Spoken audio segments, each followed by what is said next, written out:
नमस्कार, मैं हूं आपके साथ रोहित और आप देख रहे हैं एनएफ न्यूज। कोलकाता में आरजी कर मेडिकल कॉलेज में महिला ट्रेनी डॉक्टर के साथ जिस तरीके से दरिंदगी की गई, उसके बाद से बंगाल में बवाल जारी है।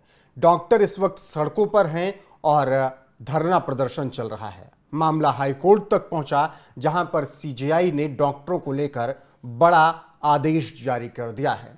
जी हां, सीजेआई चंद्रचूड़ ने जिस तरीके से इस मामले में अब सख्ती बरती है, उसके बाद डॉक्टरों को अपने काम पर जल्द से जल्द लौटना होगा, क्योंकि सीजेआई ने आदेश दिया है। इसके अलावा सीजेआई डीवाई चंद्रचूड़ ने ममता सरकार से भी तमाम सवाल किए हैं कि एफआईआर कब हुई, प्रिंसिपल का घर कितनी दूर है और लापरवाही क्यों बरती गई। ये सब भी तमाम सवाल ममता बनर्जी की सरकार से किया गया है।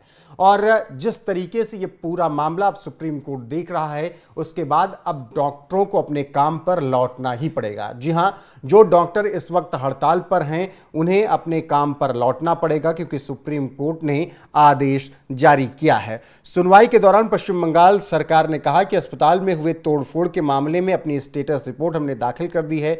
वहीं सीबीआई ने मामले में हुई अभी तक की जांच को लेकर अपनी स्टेटस रिपोर्ट सुप्रीम कोर्ट में दाखिल कर दी है।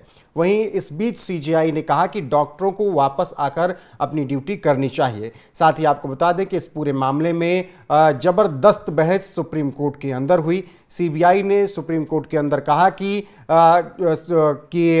आरोप लगाया उन्होंने पश्चिम बंगाल सरकार पर और कहा कि सरकार सीबीआई से छिपाना चाहती है कुछ ना कुछ। हमें पश्चिम बंगाल सरकार की तरफ से दाखिल जवाब की कॉपी नहीं मिली। इसके जवाब में पश्चिम बंगाल सरकार की तरफ से केस लड़ रहे कपिल सिब्बल ने कहा कि हमने जवाब की कॉपी सिर्फ कोर्ट में जमा की है, हमने सीबीआई को अभी तक कॉपी नहीं दी। उन्होंने कहा कि डॉक्टरों की हड़ताल की वजह से अभी तक 23 मरीजों को इलाज नहीं मिला, जिनकी मौत हो गई इस दौरान। इसके बाद सीजेआई चंद्रचूड़ ने आदेश जारी किया और उन्होंने अपने बयान में जिस तरीके से कहा कि डॉक्टरों को हड़ताल खत्म करनी चाहिए और लौटना चाहिए काम पर।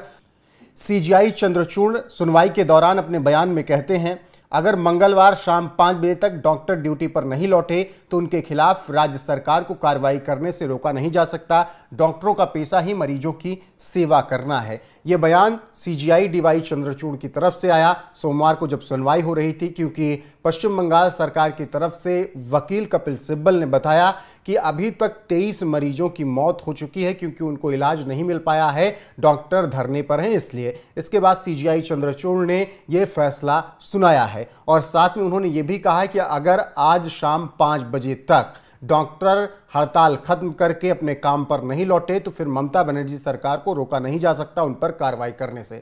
वहीं इसके अलावा सीजेआई ने तमाम सवाल किए हैं, जैसे उन्होंने पूछा कि हॉस्पिटल से प्रिंसिपल का घर कितनी दूरी पर है। इसके बाद बताया गया कि 20 मिनट की दूरी पर है। एफआईआर कब दर्ज हुई तो बताया गया कि 2:55 बजे दर्ज की गई थी। ऐसे तमाम सवाल पूछे गए सीजेआई ने और इन सब का जवाब कोर्ट को दिया गया और इसके बाद सीजेआई ने फैसला सुनाया कि डॉक्टरों को हड़ताल खत्म कर लौटना होगा काम पर। फिलहाल इस खबर पर आपकी राय क्या है, कमेंट में जरूर बताएं और बने रहें हमारे साथ। नमस्कार।